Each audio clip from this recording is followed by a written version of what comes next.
In today's video, I'm going to teach you how to upload and share documents in HubSpot. We'll walk through the process step by step so that by the end, you'll know exactly where to go in HubSpot, how to upload your files, and how to get them ready to share with your team or your contacts. Let's start from inside your HubSpot portal. Once you're logged in, look over to the main navigation where you see the different sections like marketing, sales, and so on. For this workflow, we're going to focus on the sales area because that's where the documents tool lives in most standard setups. On the left side of the screen, you'll see the sales left sidebar with different options for tools and assets. Take a moment to scroll if you need to, and then look for the option labeled Documents.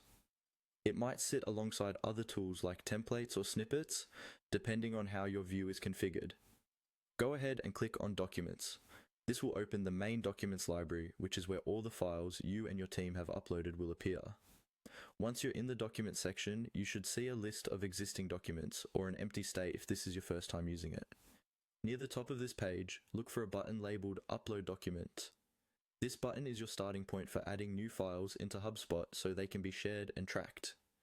Click on the Upload Document button.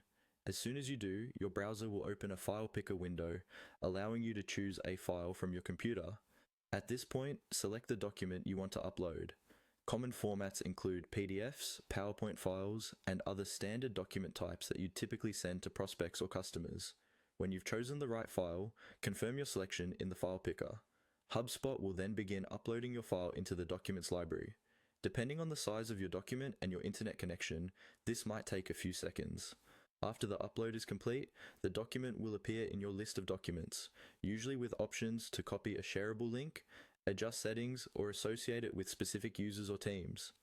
From here, you're ready to use this document in your outreach, track engagement, and keep everything neatly organized within your HubSpot account.